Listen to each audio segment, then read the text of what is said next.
considering 40 minutes ago, I was sitting in a courtroom. That's what I'm saying. I mean, 10:16 to be on today, that's true commitment, because it would have been easy to say, hey, man, I was up. I had to do all this. I had jury duty, blah, blah, blah. But no, No, here we are. Here we are. And I'll mention this later, but bro, this is the third time. This is the third time. Talk to me. How does somebody get 3 selections in the last year? The algorithms are against you. I don't know. I don't know how to explain it. They're so against me. And so what's crazy is today wasn't terrible because I went and actually like went through the whole process where they did the questioning of jurors and all that kind of stuff, and was in and out. I mean, they were like clockwork. It was like 8:10 they did roll, then they did, and then then they bring the attorneys in, they do all the stuff. Like, they were like clockwork. So I was out of there from 8 o'clock until and left at like 9:40 or 9:30, something like that. When I did Lucas County, I went in, was there at 8, and I sat in the like waiting room. It wasn't even really in the court. Sat in the waiting room for like 4 hours and never did anything. So you're like, I can we could have take done today. this by Zoom. Right? For real. What would they have to do to make it more efficient? Like wouldn't there be a way that they could ask the questions by Zoom? Be like, okay, you've been called for jury duty, and like all the right? Like, I don't know. Maybe they're like, it was interesting. It's interesting because you see the shows and how they portray attorneys, whatever. And like, there were some elements of that. Like, you could tell they were trying to grease the wheels a little bit about, like, the defense attorney made just about every juror say the words "not guilty." Really?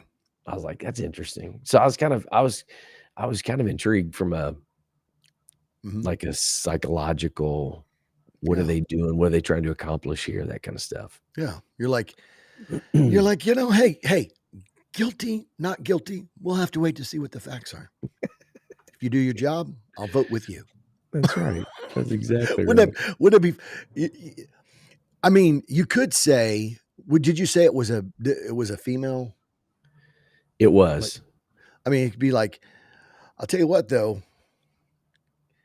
I like your outfit. I mean, something like that. Like, that's all you have to say, and be like, yeah, he's gone. I mean, I don't know. I'm just trying to think of ways to be booted. So the one I was on like 3 years ago, I think that was a domestic issue as well. And they asked a question about, do I have children? I said, yes. And so I went through the whole deal about my kids, and they said something about my daughter. And I said, man, it's just, just having a princess, it's my baby girl. She was younger at that time, whatever. She's my baby girl. And I was gone in like 13 seconds. Yeah. So, yeah. So yeah, it was an experience today. Be like, hey, look, I could help everybody here. Just give me about 5 minutes with anybody who touches a child. Right. Exactly. That's exactly right. It's funny. Dude, people are interesting, bro. People are interesting. That's a good word. I was discussing this very thing the other day, and I didn't use the word interesting. Well, it's a kinder, gentler word. It is. I couldn't believe some of the answers people were giving to these questions. It was, what are we doing here? Mm-hmm. So you're like, are you really that dumb, or are you just trying to get out of jury duty? Right. We'll give them that. It's like one guy made a comment about basically judging people, like he was judging people for the way that they dress, the way they look, and if they look look guilty, then they probably do stuff, and they probably are hiding stuff from the police because they're guilty, and that dude made it onto the No. jury. No. Yes, that's what I'm saying. I don't The get it. unless the defense attorney was trying to figure out how to get a hung jury, be like, or mistrial, mistrial, not hung jury. Yes. Yes. Oh, look here, Ken Bistarkey. The Mobilized Church podcast meteorologist Ken Bistarkey says Tell us. 56 degrees currently with a high of 74 in northeast Ohio. He was under the weather, badoonch, and missed the last podcast. We're glad that he checks in with us every day, or every podcast, so that we know what we're dealing with atmospherically. His job's been easy the last few days. Just keep pumping that out, meteorologist Ken Bistarkey. We'll take the 74 degrees all the time. Sunny and mild. That's what I want to hear the meteorologist say. Sunny and mild. It's going to be sunny and mild today. I don't care what comes after that. It's going to be sunny and mild today. It doesn't even matter. Doesn't even matter It does from that not point even on. matter. We got a lot to talk about today. We got weather to talk about. We've got the Masters to talk about. We got let's boogie woogie then. nothing about discipleship, but no, I'm just kidding. No. We do have stuff to talk about. It's going to be good. It's going to be Do you know good. what's interesting is 56 degrees. He said it's 56 degrees currently in northeast Ohio. In Dayton, it's currently 70 degrees. Currently. Whoa! It's a What? 14-degree difference. Yeah. Isn't that crazy? What's it going to be? What's the high today? 81. Let's go. Yeah, it is 15 degrees difference than here too. Yeah. It's crazy, that is amazing. Oh, yeah. So there we go. Hey, Shane Thompson. Let's Shane Thompson from South Carolina. He's not, well, okay, let's say this. He pastors in South Carolina, but I don't know. Somebody who's from Louisiana would like to probably be mentioned as being from Louisiana who's currently pastoring in. Oh, yeah. That Louisiana pride. He's going to want to throw that in there for sure. So, dude, listen. Texans, when they get to heaven, they'll be like, I'm from Texas. I'm a Texan. We don't have any Texas here. Section? Yeah, where's the Texas section? Yeah, we don't have Texas here. And they'll be like, well, you do now because I'm here. That's awesome. Oh, proudest people on the planet. Right. That's awesome. Exactly right. You don't get that from people from Illinois. No. No. As a matter of fact, you defected. You totally defected. I don't even know if you claim Illinois at all. Where's Illinois again? Well, here's the deal. The thing about it is, as is often wont to say, I didn't leave Illinois. Illinois left me. That is true, bro. Oh man. After about the fourth governor that went to jail, like it was time to move on. It's one of those deals. It's me. I did Bible class yesterday for the junior and senior hires at Lead Academy. And I asked them a question and nobody knew the answer. And I said, okay, so you don't know the answer. And because you don't know the answer, you don't know how embarrassed you should be. Yeah. So I said, sometimes you need somebody to be embarrassed for you when you don't know to be embarrassed for yourself. And yeah. So bringing the hard stuff to the junior high and senior high. Wow. Poor guys. I tell you, poor. Hashtag tension. Oh man. Yeah. It was something. It was something that, yeah. Anyway, I want to embarrass them. All right. You've embarrassed them enough. We'll just move on, leave it at that. And hey, listen, I always say about my kids, I got to give them something to talk to their therapist about. So it's all good. Be all right. They'll be okay. I will tell you, ready to roll? Yeah, but I want to throw this out. Speaking of therapy, the book Bad Therapy is awesome. Ooh, let's go, right? The book Bad Therapy is awesome. Oh my It's goodness. creating. Therapy, that's it. Therapy itself is creating the issue. She said, I love how she said, uh, uh, um, items that I long would have gotten over, I would have just passed over it and went on. Yeah. I took and wrote down in my journal so that I would have something to talk about with my therapist. So she said, I retained Ooh, things that I would have just let go, got over it, been done with it. I retained those things so that I'd have something to talk to my therapist about. wow. And she said, I realized that I was probably, talking about stuff that just in the fact of talking about it was making it worse. Bro, I'm telling you, man. And what's sad is it it hinders, like, the real need, like, and I shouldn't say it that way, like, but, like, there's value, but Mhm. just like anything else, you can swing on the pendulum too far, Yeah. right? It's just like regular doctors. We had a guy in our church that had some As health opposed issues, to irregular doctors. you know what I'm like, I medical love doctors, the you know what I'm regular saying, doctor. medical Sorry. doctors. Wow, wow. Well, here's the deal. They make the Hold on, let point. me No, they make the point in the book.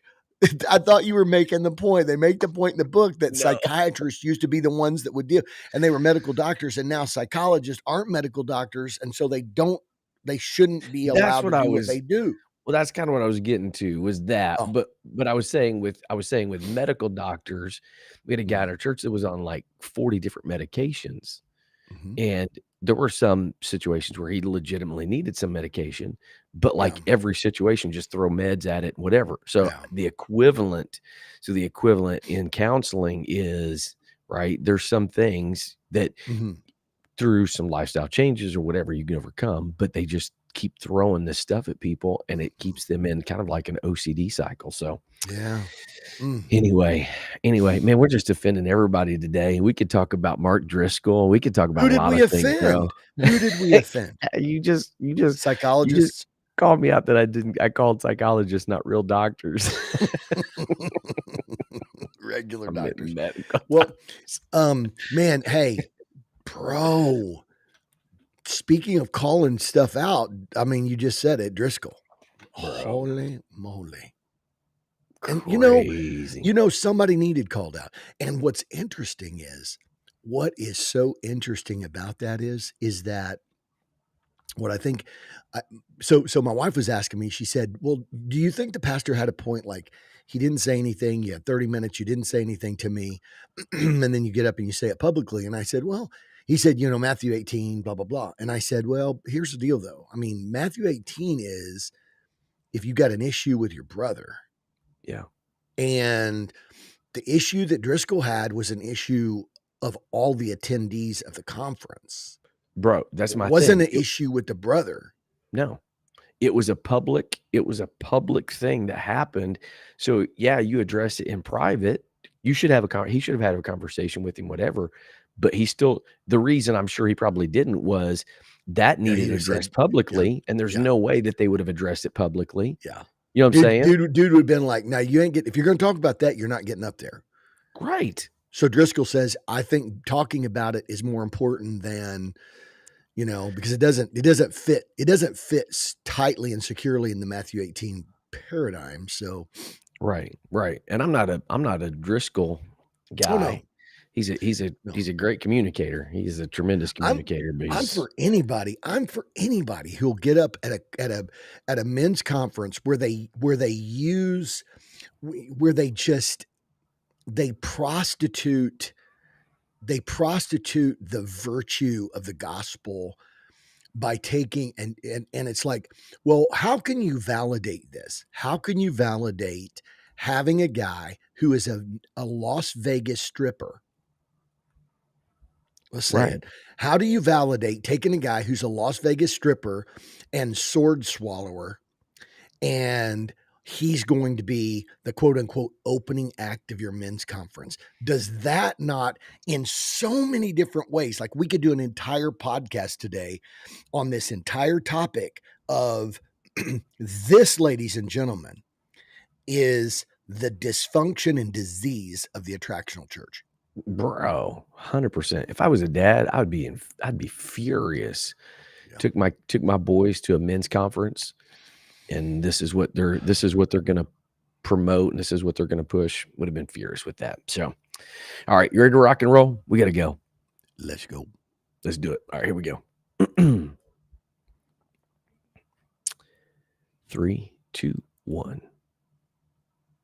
Hello, everybody, and welcome to the Mobilized Church Podcast. This is Chris Dillingham, alongside my big brother Ken Dillingham Jr. the third. How we doing today on this beautiful Tuesday? It's as warm in Dayton as it's going to be. Actually, it might be. I don't even think we're going to hit 71 today here in Toledo. But man, you got beautiful weather. I feel like golf is on the agenda.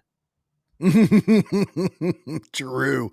Golf is on the agenda. You know, it's funny because I was going to, I don't know. Do you have rain coming on like tomorrow, Thursday and tomorrow? I think tomorrow. So late tomorrow. You know, I started to say, why don't I just come up today? We'll play golf. We'll do our videos Wednesday while it's raining through the day, preach on Wednesday night, finish up what we need on Thursday, and I'll bolt home.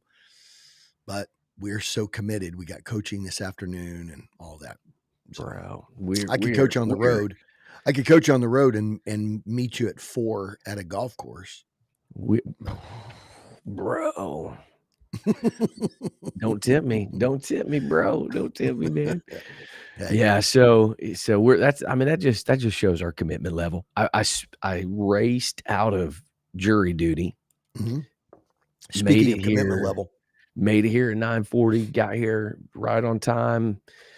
It's just one of those deals. So speaking of golf, like, bro, Scotty Scheffler, dude, is a dog. As an athlete, you love a guy who just when it's clutch time, my man just absolutely, it's beast mode. Laser. I mean, dude, I don't think he missed a fairway. That's what I told my wife. The entire last round, he hit every stinking fairway, which that's what I told her. He didn't hit an errant shot, bro. He didn't hit an errant shot. Every Masters I've ever watched. This is what I told my wife and I were talking about this. I said every Masters I've ever watched, coming down the last straightaway, man, these guys. There'll be a shot into the pine straw. There'll be a one into the crowd. They, whatever. Scotty, I love his comment. He made a comment on, it might have been 13. No, yeah, it might have been 13. I think it was 13, which is 13 the last hole of the Amen corner or 12? 12, isn't it? 10, 11, 12? Yeah. So anyway, whichever one it was, he kind of bailed out to the right, and so he said to his caddy, he says, I'm good with that. He said, because he said, I can chip and make par from there. I'm not, he said, I'm saving, getting away from big numbers. I mean, that's pretty cool. Mm-hmm. Absolutely. Absolutely. I saw a reel, and it showed all the guys that are showing up at the driving range today, and they were all trying to imitate the foot slide. Did you see this? I did. And the guy goes, don't do it, bro. Don't do it. Yeah. And he does it, and his foot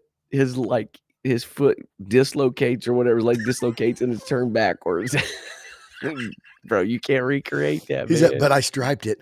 No, for real. But the thing about it is, like, oh my, so awesome. Here was what was so cool about him. What was so cool about Scheffler is that he's not like fist pumping it, and he's not like, everything's just like, I mean, it's unbelievable. Even his celebration at the end, like, he was trying to kind of get a little bit hyped, and it just like a little bit awkward. Like, he's just so, just chill. He's just, never gets up, never gets down. I felt for Morikawa because Morikawa, I Mhm, think, has one of the prettiest swings, and he mhm. just he just hits the ball so good. But I know. man, bro, he started Ugh. he started unraveling, and like, obviously I can't relate with them, but you know what it's like when your game just starts kind of falling apart, and there's nothing you can do, and he's just grinding it out like crazy to just finish that round. So gotta love that. Gotta Gotta love it. love that. So Masters, man, we've come through March Madness, we've come through Masters. Now we have a sports desert for a little while. Ugh. You Now it's know? time it's well, this is what I say. All right, it's time for you to get out there.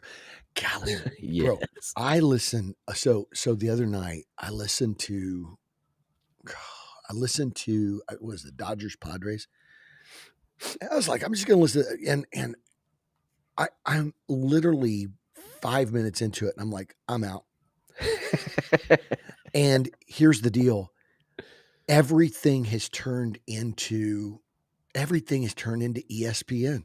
Mhm. Everything has turned into they were literally spent the entire 5 minutes analyzing. This is I don't want I told my wife, I said, "I don't want," she's like my sports watching partner now. And and I'm like, "I don't wanna sit here and listen. I don't wanna sit here and watch sports and listen to another analyzation of Mhm. why they're all having to have the Tommy John surgery because they're all pitching us full on, and then they're trying to spin the ball as hard as they can, and they're going through this whole deal. I'm like, the game's going on, they feel like they got to have like this commentary that's analyzing what's going on with baseball right now. And Right. I'm gonna tell you what's going on with my brain right now. It's about to explode from just shut up, What happened? We need more Vin Scully's and Jack Harry Bucks and Carey. Harry Carey, Johnny Miller, like that. Bro, Those are the guys we need, I'm man. like, get the analyst off there and just get some drunk guy. Just get a drunk guy. Just get a drunk guy who's just calling balls and strikes, doggone it. Get a drunk guy that you don't have to watch it and you can listen to it and you hear the sounds and you know what's going on and you hear the story speech of it. I'm just, I don't know. Or a guy like, or if you're gonna have an analyst, have a guy like Ron Santo that used to do the radio for the Cubs. Yeah. And my man literally got excited one time. They had a heater. He got excited, stood up, and his toupee caught on fire during the broadcast. Or Harry Carey would be so tipsy he'd be like, he's like the Cardinals are up by 4, but a grand slam would tie it right here, and there's like nobody on the base. There's Or or nobody on. or Dunston spelled backwards is not snud. Remember that? Gotta bring that back from the That's archives. right. Not snud. Ah, Oh, man, that's awesome. Yeah, so and mhm, plus baseball, there's 427 games a year, and so, like, mhm, dude, these April and May doesn't even matter. They like, yeah. call me in July, right? Call me in July, and then we'll do that. So, but we do have discipleship, and we do have the Oh, that's podcast. right. That's right. This is the Mobilized Church podcast. My bad. It's all good, man. It's all good. We're a little wired today, a little fired up. Mhm. You got up at 4 o'clock this morning. I've been in jury duty. Got you. I don't Yeah, even know. I don't. I started to guess at what size the Starbucks cup is, but none yeah, of it makes any sense yeah. anyway. So I'm not even gonna try. 20 ouncer. There you go. I There think you go. I think once I finish this, it'll be a gallon. I'm trying to get my liquid in for today. Like it. Gallon of water, gallon of coffee, whatever. I like it. Yeah. Ernie Harwell. Gary Gawther mentioned Ernie Harwell, another legend announcer. So, Mhm. all right. So you ready to rock and roll today? What did we say we were talking about? Oh man, I don't even remember. I don't even remember. Let's No, go. no, for real. We got a No, good for one real. today. I We got a know. good one today. We feel like it's an important one as well. It really is. All right. So today, Ken, what we want to talk about is we want to talk about the importance of prayer in disciple making. And we want to talk about a couple key specific components of prayer. Okay. And so we'll kind of dive into that. They'll be kind of the separate deal. But before we kind of get into like the prayer component, I think Yeah. one of the things that we talked about, in pre-show that we really want to put some emphasis on in the conversation today is we understand in the discipleship process, we are co-laborers with him, Right. right? Which means we have responsibility. We can't Mhm. just, we've talked a lot about the missional lottery. Yeah. If we just Yeah. pray enough and if we just do enough of the right things and Mhm. have good church, then God's going to do his thing and we're going to experience revival, whatever. So we're not absolving ourselves from the responsibility that we possess, right? Yeah. So that's an important piece, an important component. Yep. But the truth is, disciple making, uh, uh, Jesus said, "No man comes to the Father unless he's drawn by the Spirit." Mm. There is absolutely a necessary spiritual component to truly be a disciple maker, It's true. and for pastors and leaders trying to build a disciple making culture, a multiplication culture. It cannot be done, Ken. And this is one of the things, Mhm. in our pre-show, we're talking about kind of a situation that highlights just, I'm going to use a pretty strong word, but the idiocy sometimes that Mhm. creeps into the attractional model church, and that's all built on carnality and how we do things and what we can do to draw people and connect. I was reading some of the comments about that whole situation. I'm like, like you're thinking that those are the things, like we have to excuse that stuff because it's doing so much good in the kingdom. But at the end Mhm. of the day, true multiplication, true discipleship, there is a spiritual component because people are dealing with with a spiritual component they may not be aware of. People are dealing with situations that the only solution, the only answer, discipleship is not about making a person just be a better version of themselves, but it's a transformed version. And the transformation only happens through the power Mm. of the Holy Ghost. And so before we kind of begin the conversation in prayer, I just want maybe you kind of speak to this Yeah. truth that disciple making, creating a discipleship culture is so heavily dependent on the Spirit of God, or needs to be dependent on His Spirit to make it really happen.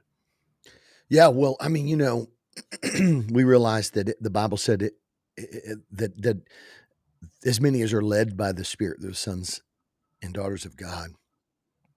And I think that the foundation of really everything in the New Testament. I mean, so we could start going through Jesus's promise of pouring out the Holy Ghost. You know, Jesus told the disciples. So here's a couple things that moves into probably disciple making and understanding this. The importance of it. Just kind of, I don't know, filling the basket.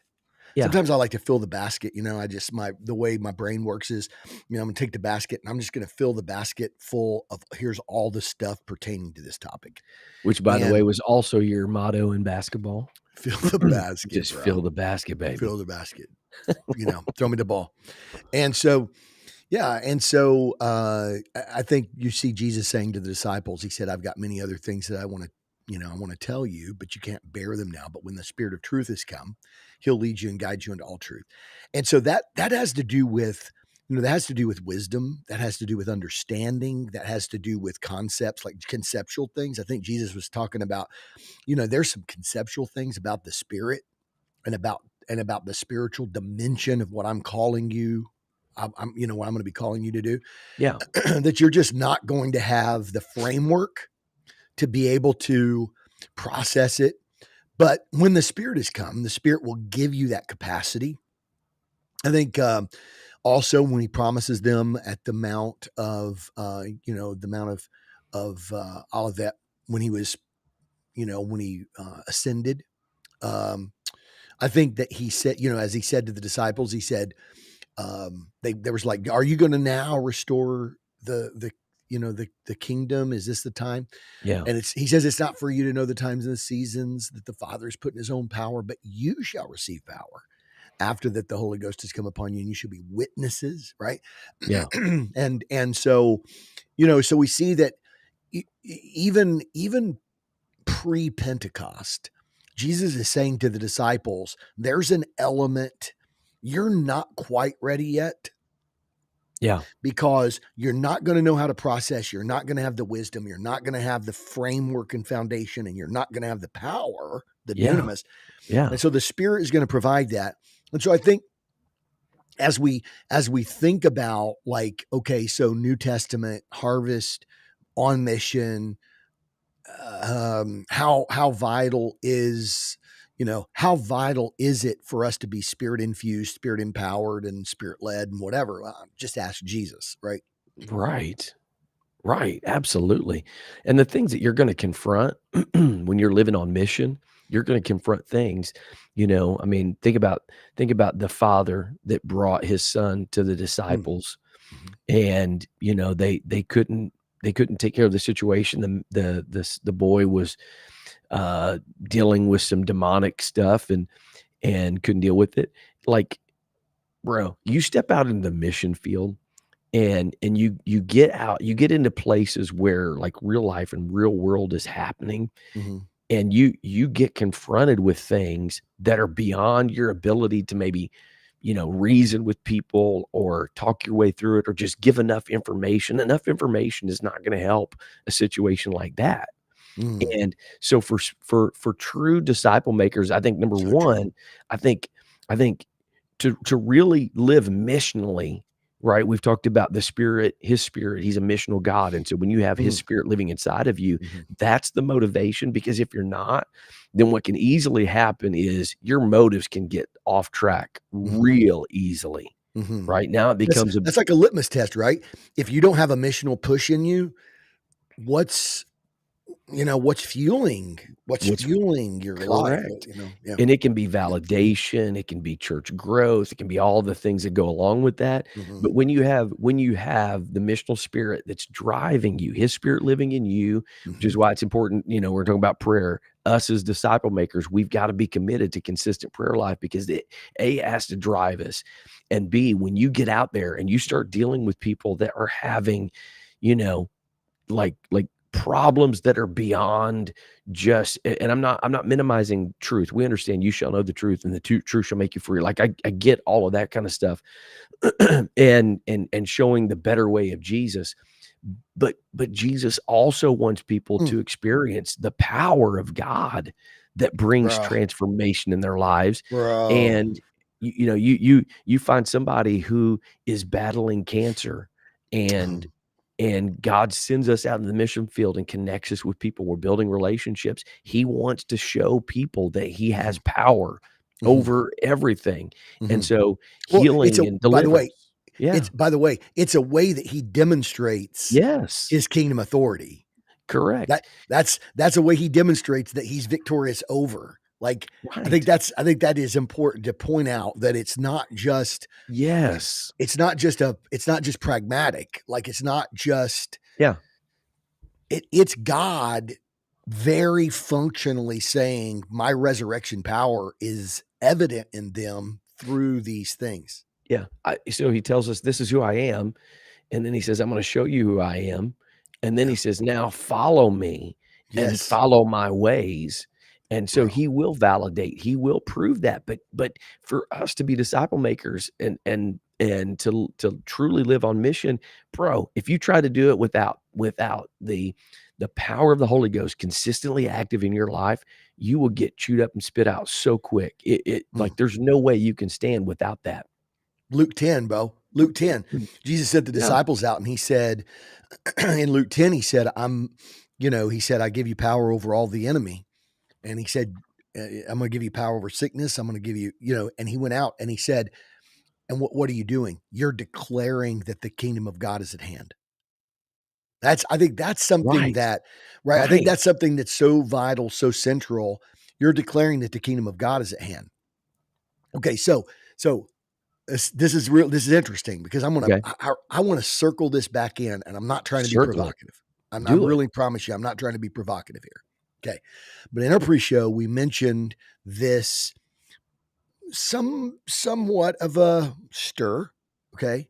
that's Sure. going on involving this men's conference, and one of the speakers called out the conference and the conference organizers for having a what he called a Jezebel spirit stripper, right? Yeah. Right. Ascending a, whatever. Okay. So he goes through this whole deal. Well, here's what's interesting. What informed the Apostle Paul when the Apostle Paul leaves Mars Hill? So if you go in the book of Acts and you read, so you go like 14, 15, 16, 17 in the book of Acts, you see Paul on missionary journeys. You see him in the Bible said he was in Thessalonica, right? And there was Yeah. a revival that happens in Thessalonica, and they had to get him out of town. And they're like, dude, that's the passage where it says they stirred up certain lewd fellows of the baser sort. That's the old King James language there, right? They stirred Right. up certain lewd fellows of the baser sort. And so Paul leaves and he departs and he goes to Berea. And he says in Berea they were more noble than the Thessalonians. They searched the scriptures daily to see those things would be true. And then the Bible says that they found out that the Bereans had received the word, and they sent those certain lewd fellows to Berea. Yeah. And finally they said to Paul, dude, you got to get out of here, bro. They're after you, man. Paul goes to Athens. I think this is huge. He goes to Okay. Mars Hill. He goes to this place called Areopagus, where they have all of this. It's a shrine. It's basically a shrine to all the gods. And it was illegal, by the way, to present a new god. And so Paul goes and he says he's walking around, and finally, it's this place where people went to hear some new thing, some new philosophy or whatever. And so Paul cannot introduce Jesus as a God. So he goes to the unknown God and he says, the God whom you ignorantly worship, I declare to you. And Paul speaks to them, and he quotes he talks about the Epicureans, and he quotes their their poets, and he basically makes an extremely good speech to them. Yeah. And the Bible said that there were some people that said, this dude's nuts. Some people said he's a setter forth of new gods. And some people said, well, we'll hear more about it. Let's go talk some more. Basically, no Yeah. missional success at Mars Hill. He Right. leaves from there, and the next place that he goes on his missionary journey is Corinth. And what we find in the scripture is when he goes to Corinth, he says, when I came to you. Yes. Okay. So he's just left Thessalonica. He just left Berea. He just left Athens. He says, when I came to you, I purposed to know nothing among you save Jesus Christ and him crucified. And he said, I came not with enticing words that man's wisdom teaches, but in the power and demonstration of the Spirit. Here's my question. What prompted Paul? Yeah.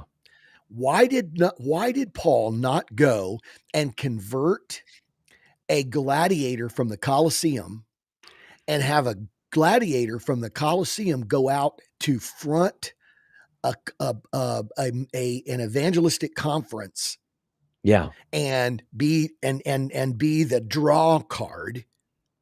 Yeah. Why does Paul go to Corinth and say, I didn't come with enticing words, but I came in the power and demonstration of the Spirit? Here's why this is what I believe. I believe that Jesus had already set the precedent. Paul knows this. Jesus sets the precedent, which is when you go in my authority, you're going representing me, and you're going to demonstrate that the kingdom of heaven is at hand. Right. You're not going to Right. grow a church. You're not going to get people saved. You're going to say the kingdom is here. And because the kingdom is here, miracles are possible, healings are possible, life change is possible, et cetera, et cetera. Man, that's so good, bro. That's so good. And I think when we talk about John Hummel talked about, prayer gives you the edge. You tap into the heart of God. He gives you a word of knowledge to speak a word fitting for the moment. And it's exactly what you're talking about. I think because in First Corinthians, we have instruction about the gifts of the Spirit in the operation as it pertains to a church environment, when you have a gathering of people, how that's supposed to function, operate. But the gifts of the Spirit are not just limited for when we gather together. There's some components to it, obviously, that's the case. But imagine, bro, that God wants somebody to know, I know where you are, and he uses you in the workplace, right? To Yeah, give right. them the word. And that can only happen, that only happens by being plugged in spiritually, and exactly what you said. To proclaim that the kingdom of heaven is at hand. It's not just one of the things, you hear people talk about all the time. Nobody wants religion. Religion is like the dirtiest word in the Yeah. American lexicon right now. Nobody wants religion. What are they talking about? They're Mm, talking about mm. a set of beliefs that is limited in power. It has no impact. It has no emphasis. But what about Mm, releasing and unleashing an army of spirit-filled believers that mhm. walk into every arena of life, learn, live, work, and play, Yep. full of the power of the Holy Ghost?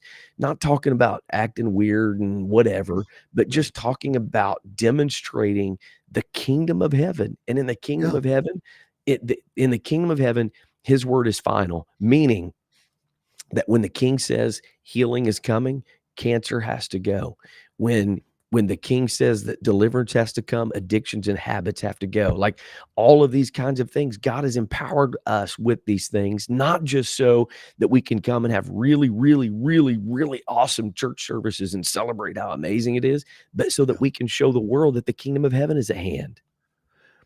Dude, 100%. When he said, "Thy kingdom come," he Yeah, taught them to pray. He said, "When you pray, say, Thy kingdom come, thy will be done in earth as it is in heaven." There it is. It is right, the reflection. It is we are called to reflect the kingdom. right. So why is there why is there healing? Because there's no sickness in his kingdom. Why is there Yeah, deliverance? Because there is no bondage in his kingdom. Why is so on and so forth? And so, yeah, and so I think that's the thing where when we look at when we look at the world that we're called to reach, you know, we yeah, look at the people that I'm going to say the socio religious malaise, the socio-religious sort of pre, preclusion. They yeah. sort of have they're precluded to a particular view, like you said, religion and whatever. It's like Sure. I don't. And there's last night. It's interesting because last night we do our Bible study deal on Monday nights. Our Bible study Zoom as a Mhm. family, and so everybody gets on. We do our Bible study Zoom, and Avery mentioned my daughter.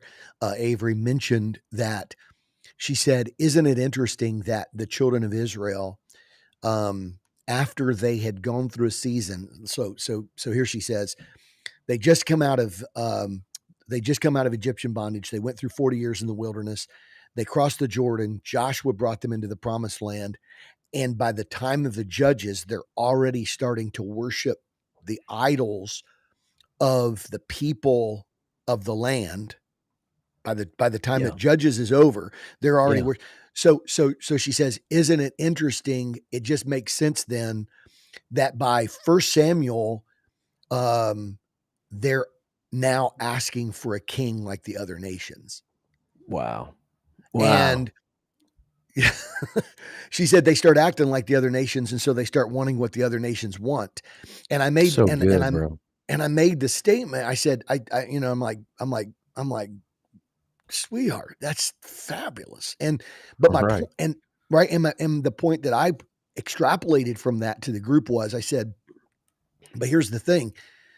Sometimes we try to figure out, like, okay, sometimes we try to figure out, like, well, why did God say that you can't eat catfish, but you can eat crappie? Yeah. And people try to say, well, because catfish are bottom feeders and they're kind of the garbage disposal of the lake and pond or whatever. And people try to figure it out, and it's like, oh, because they're dirtier than. I'm like, dude, have you ever smelled a chicken farm? Like hogs are so dirty, dude. I'm gonna tell you right now. Turkey farm, sweet mother of God, bro. We That's what I'm. stayed right next to a turkey farm. It was the most disgusting place I've ever seen in my life. That's what I'm telling you. And it's Horrific. It's horrific. And so, but we try to figure it out because there's gotta be some reason. There's gotta be some reason why God said that there's gotta be a reason why God said that you could eat a red snapper, but you can't eat shrimp under the Levitical law. Yeah. And here it is. There is a reason. And it's not in, one's healthy and not healthy. One's got dirty habits and one's got it. Here's what God says: that you may put a difference between the holy and the profane. Yeah. Here's what God says. God says, in doing these things, you're going to put a difference. You're going to demonstrate to all the people around you there's a difference. And God called the children of Israel to be a light to the nations. God called them to be a nation of priests. And so I think this is important, Chris, that what we're talking about here is that is that we've got this beautiful potential to demonstrate that God's world, God's way, God's kingdom is not only different, but it's better. And Yeah. that's the thing that I think you're talking about today through prayer, through seeking the Spirit, through the demonstration and power, that it demonstrates it's not just simply us putting on a better show, doing it a little cooler, so that you'll Yes. give us ear so that we can talk to you about our belief system, but that there's something in the heart of people that they fall on their faces and go, dude, we're not just simply dealing with another religion here. This is different. Bro, so good, man. That's so good. And so I think that's a good segue into the conversation. I love Gary Gauthier's comment, bro. I think this is so good. And this is kind of the essence of what we're talking about today. And choosing the apostle to replace Judas, one of the prerequisites was they had to have walked with Jesus and were witnesses of his resurrection. We need to have that personal experience that brings the kingdom evidence of being with Jesus, right? That's the So the testimony of the book of Acts. They took note that they had been with Jesus. And so there needs to be that kind of element. What separates us from everybody else that people can look at us and say they've been with Jesus? yeah. It's not just believing all the things that Jesus believed, There right? you go. It's living how Jesus lived in every capacity, in every way. And so what we're talking about right now is there's no way you can do that unless you have your your personal walk and devotion. As we've said over and over again, you absolutely cannot Mm, make disciples unless you're first willing to be the disciple. come And on. as Jesus starts cutting away pieces in you that are not like him, it increases your sensitivity to his spirit. It opens you up to him utilizing you without concern about you trying to take credit for it or take the glory. He's not going to share glory with anybody. So there are a lot of ways and directions we could go to talk about, the importance of a prayer life, things that are needed as a disciple and as a disciple maker. But we just kind of felt compelled today, Ken, to talk about Yeah. two key areas. I want to kind of dive into these two areas Okay. that specifically relate to what it takes to be an effective disciple that makes disciples that build, and also for pastors, right? That Mm, that are trying to turn the corner on building a boy, culture of there you go. disciple making. Boy, And there you and go. and this is something just, personally the Lord has dealt with me quite a bit here recently. So, all right, so first one I want to talk about, I want to throw Okay. this to you and I want to kind of throw the question to you. Okay. Okay. All right. The first one is one of the there obviously we know that all scripture is inspired. It's the truth of God and has power, but there's certain scriptures that sometimes every once in a while there's one that just gets a hook on you and it just like it becomes kind of an anchor for you. Uh-huh. For Uh-huh. me, James 1:5 has been that scripture for me. James 1 Um, 5.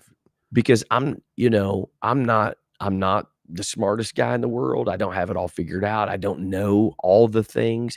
I understand my limitations. I Mm, understand that I'm viewing through a lens of my perspective, which is limited in scope. I don't see all the boy. components. I don't see all the aspects of it, but I have the opportunity to tap into the Mm, wisdom that's of so good, Alpha and dude. Omega.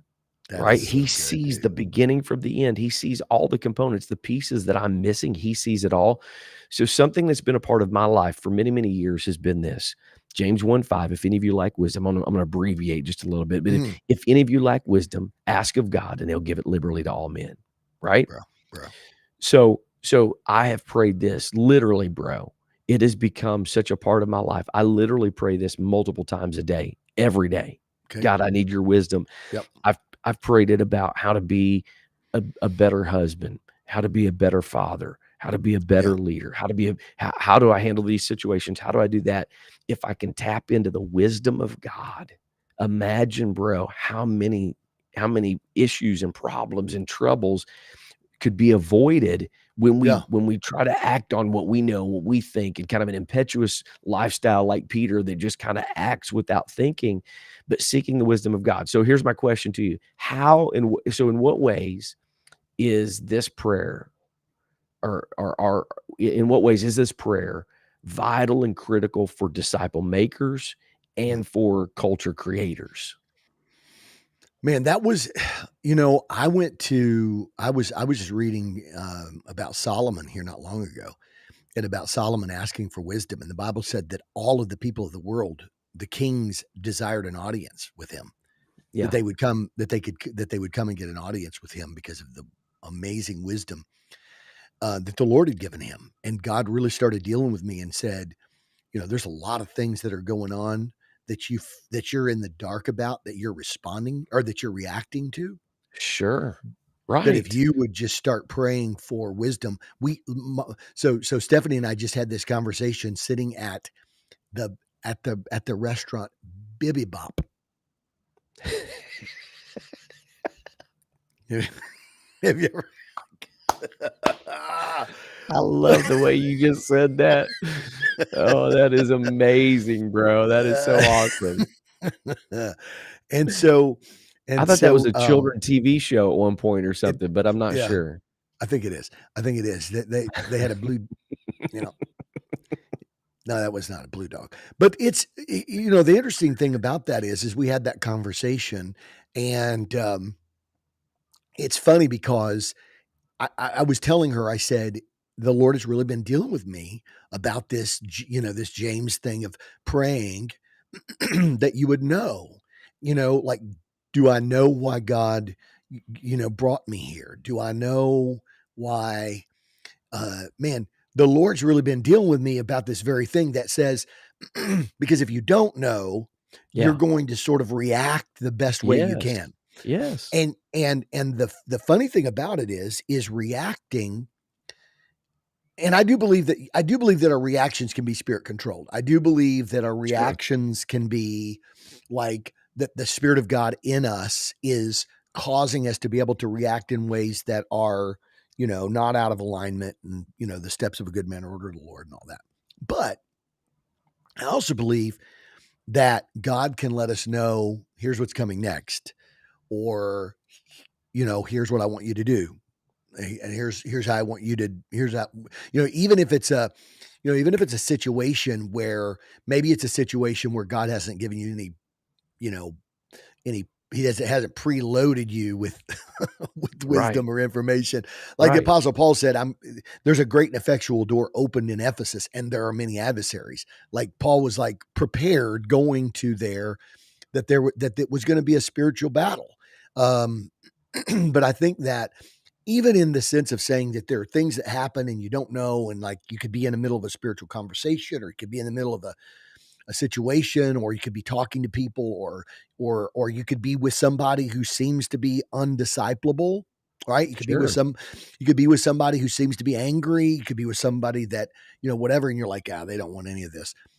And the reality is that prayer, and that's co-laboring with Jesus, that seeking God for guidance, that pursuing his wisdom could cause you to say, no, it's not that they're not disciplable. It's just that right now they're, they don't trust, or they're Yeah. not open because they've been hurt, or they're, whatever. And so because we teach people, here's how you figure out if somebody's disciplable. Are they willing to let Jesus change what they care about? So you have a Sure. spiritual conversation and that person seems completely closed off. And the wisdom of God can come to you and say, well, no, it's not that they're not willing to let me change what they care about. It's just that they have wounds that need healed or Yeah. whatever. Yeah. Absolutely, man. And oftentimes, this is why one of the things I love about the disciple making approach and the way of Jesus is that, a lot of times we go in, whether we know it or not, with Mhm. bias. Oh, we always do. We feel like that we know what's going on. We know.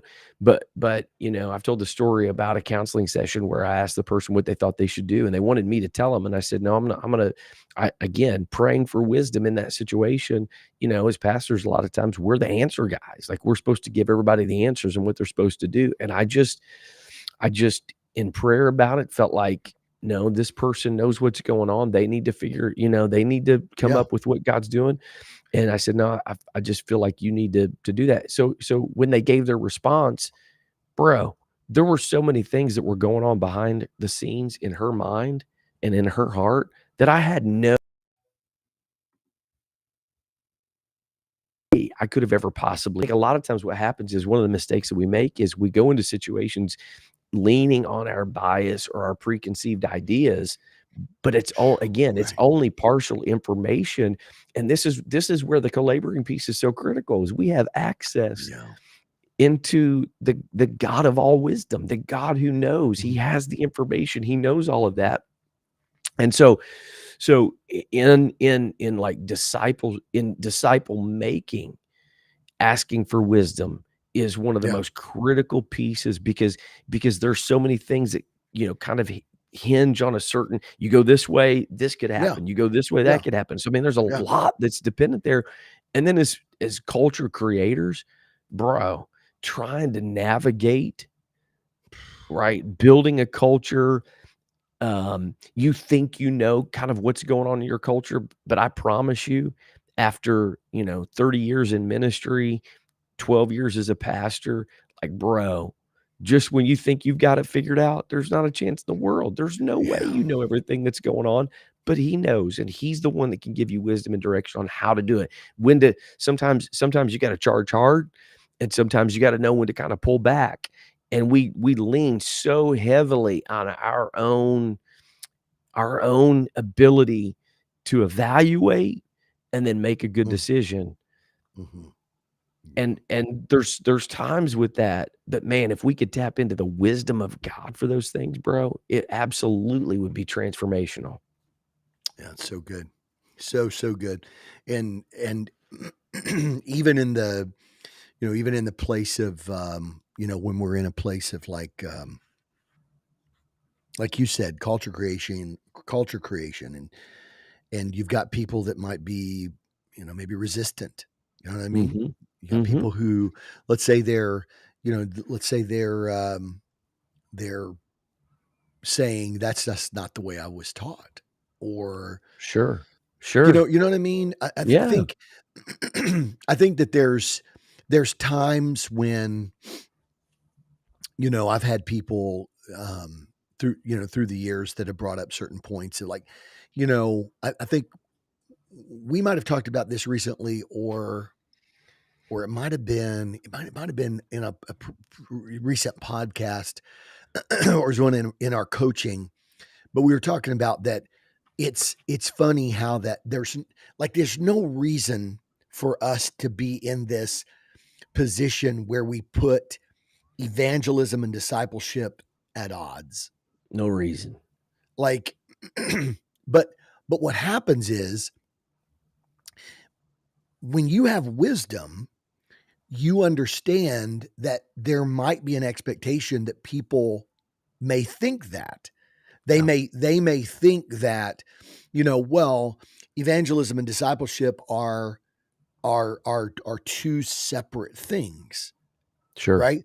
Yeah. Well, I think in an institutional framework they are, but in Jesus's world, in Jesus's economy, you know, um, because making being a disciple and making disciples in Jesus's economy it was like an apprenticeship.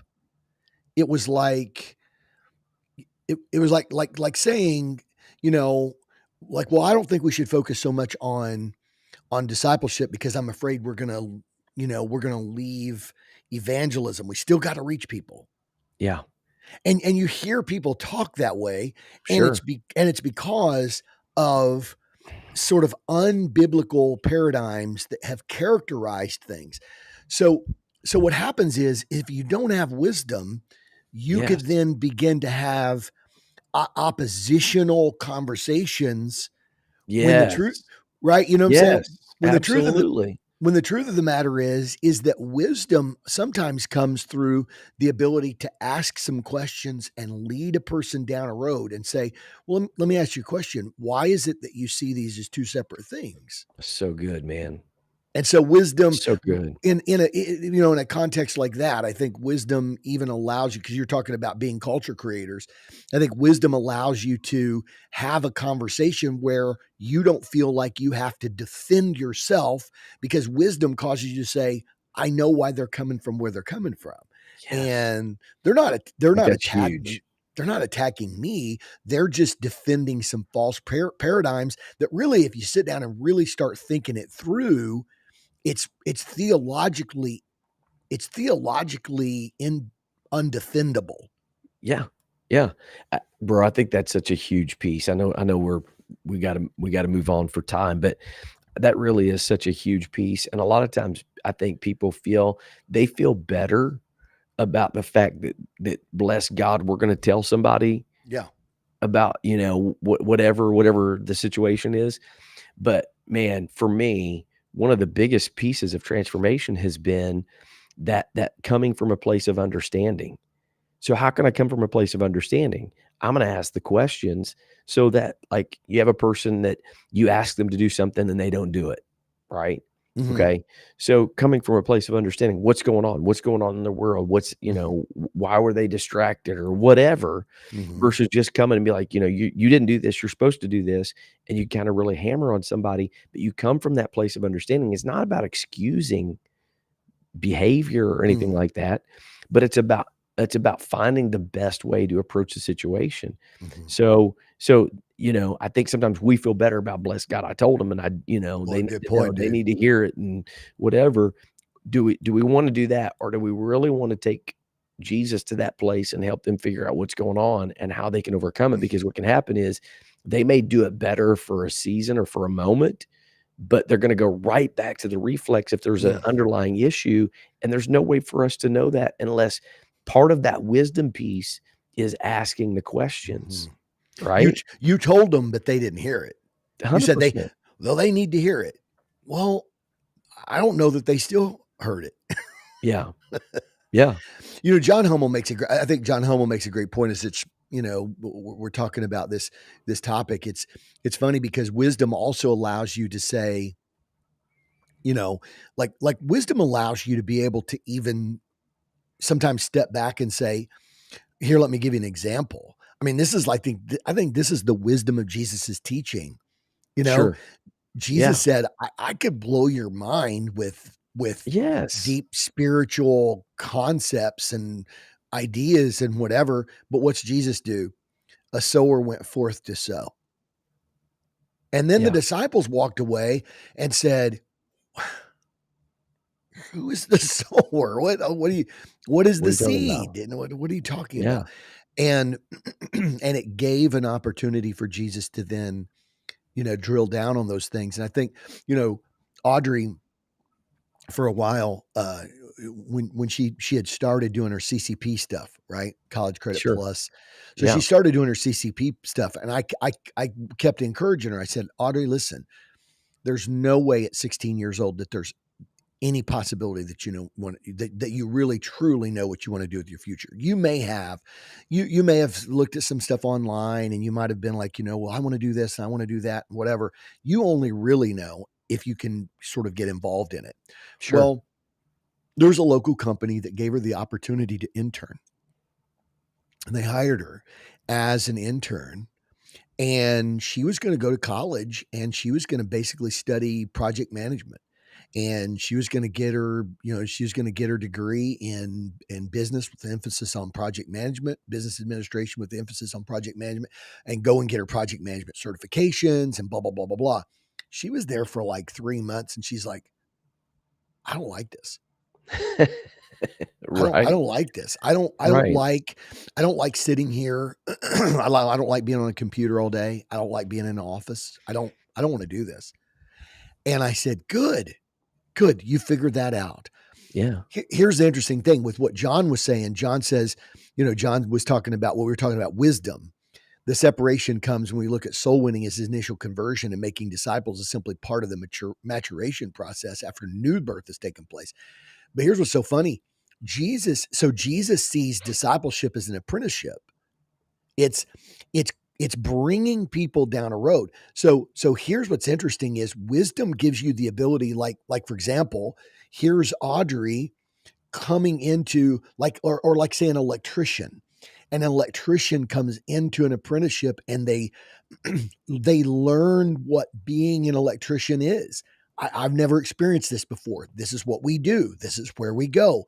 This is how you do things. This is what the code says. So it's not just simply sitting in a it's not simply sitting in a lecture hall yeah. learning about electricity and how to wire something and passing tests and whatever. Yeah, there's a certain amount of knowledge that needs to happen, but all of that information happens in the process of doing it alongside and with, and so that it's an entire process. That's a Well, great point. isn't it interesting how it's not just that you gain knowledge, but you gain wisdom and Bro, understanding. And the bro. Bible says, in all of your getting, get understanding. And so I think that That's so good. the Jesus model Yeah, is, you're going to learn the information, but you're going to also you're going to learn the cost, and you're going to learn what it looks like, and you're going to learn some things. And so it's like this full orbed process. So the Spirit's working with us, he's working in us, he's working through us. It's just an amazing, amazing process. And wisdom gives you the ability to walk people through those doors and down those roads. one of the benefits of the wisdom that comes is I don't freak out about stuff like I used to back in the day. Something would happen to my car, and I'd be like, "Oh, it's gonna, what's gonna happen? What am I gonna do?" And after you've been through some stuff and whatever, like, you realize you start to know a little bit. I'm not a car guy, so I don't know all the things, but between Google and experience, like, it doesn't freak For me out. We'll real. figure these things out, it'll work through. So wisdom brings such a peace, and I love what you said, the knowledge. You can have the knowledge, all the knowledge in the world, but it's those experiences that together with the knowledge that builds the wisdom. You know how certain things happen, what's gonna whatever, and then you have the benefit of also tapping into the power of the King of Mm, Kings and Lord of Lords, who has all wisdom. And bruh. now all of a sudden you become an unstoppable force. All right, And so we're he knows what's going on, right? correct, He knows correct. what's going on. So we're up against the clock. I don't think this one All will right. take too terribly long, but one of the things I think that has to be a part of the everyday prayer life of a disciple maker and a culture builder is the commandment that Jesus gave us on what to pray for, Mm, right? mhm. Jesus sees all of the people coming from Samaria. He sees all the people coming out to see him. What's going on? Here's this woman who has been transformed. They know her lifestyle, they know what's going on, and now all of a sudden she's coming in like, dude, you got to come see this guy. He's the guy. Jesus is him, right? Mhm. Jesus is him. And Jesus said, look on the fields because Yeah, they're white. Don't like you don't need to keep praying for yeah, God to work on the fields, yeah, yeah, yeah. but pray that the Lord of the harvest would send forth laborers into the harvest field. When you truly get the missional burden, the Yeah. responsibility we have to reach our world, it doesn't take very long to start to feel a little bit overwhelmed by the Whew. need that's out there. So true, man. I look at a city of 653, a metro area of 653,000 people, and I like you. It can become very overwhelming. The Yeah. solution and the answer is not for us to try to do everything, be everything, go everywhere, do all that kind of No. stuff. No. A critical piece for discipleship culture has to be it has to be daily. God, send laborers Yep. into the harvest field, unique places in unique ways, call people out, do things that only you can do. That's the only way, bro. That's the only way that we can reach our world. And if I'm being honest, I think sometimes this prayer gets shuffled to the bottom of the list. True. I think we spend a lot of time, God save our city, God send revival to our city. And Jesus said, what I need you to pray is there's a revival out there. There's people I'm working on that you don't even know about. You don't even know that my spirit is at Yeah. work behind the scenes. Oh, But what I need you to pray is that phew. there would be laborers, that God would pull people out of pews so that they, that's not their place of complacency anymore, but they feel a burden to go into the streets. And bro, there are missionaries out there that we don't even know about. Yeah.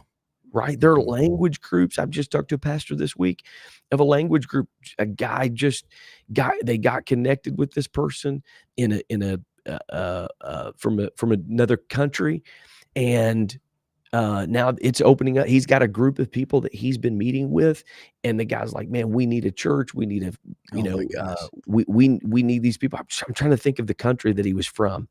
It's an African nation. I can't remember, but there's like a group of 15 or 20 people, and so this guy's already in this community and is asking the pastor to come. Like, bro, it's out there, but we need to start praying fervently in Yep. the world that we're living in. We need to start praying fervently that God would raise up laborers from within and call laborers from without to go into the harvest field.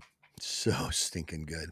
Yeah, it's it's one of those things where I think if you look at, you know, um, the opportunity that's there, like you said, I think once you've seen, once you've got a vision, once you've seen a view of the mission, like they saw it.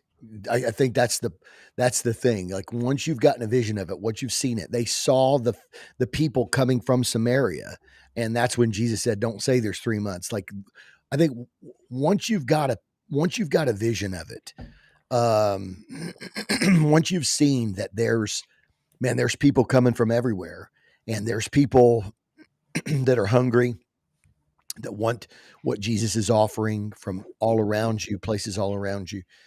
I think that's the thing where, even like a mobilization piece that says, you know, there may be, the person of peace, right, to reach that community might Sure. be, in your neighborhood. Yeah. It's so vital. And I've often said, you know, we spend a lot of time praying against spiritual forces. We spend a lot of time, Mm, praying against spiritual darkness or whatever. But the truth of the matter is that spiritual darkness reigns where people give themselves to it. yeah. The greatest the greatest repudiation of the kingdom of darkness is when people are transferred from the kingdom of darkness into the kingdom of light. The greatest loosing of power of people talk about the spirit of alcohol, the spirit of alcoholism, the spirit of, there's just like, I think Yeah. we need a new lexicon. Like I'm not trying to be, I'm not trying to be purposely like, Yeah. you know, nasty here, but like you hear people talk about, the spirit of this and the spirit of that and the spirit of whatever.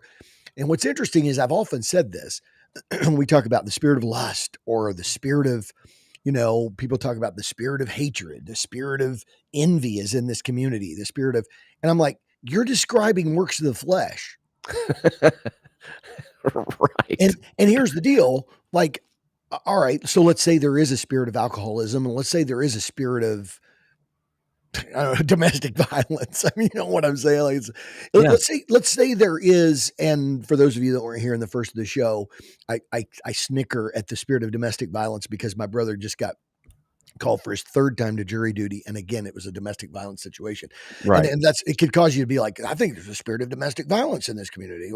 Well, but here's the point. All of those things are works of the flesh. And so if there's a spiritual stronghold, it's because people have given their will over to that.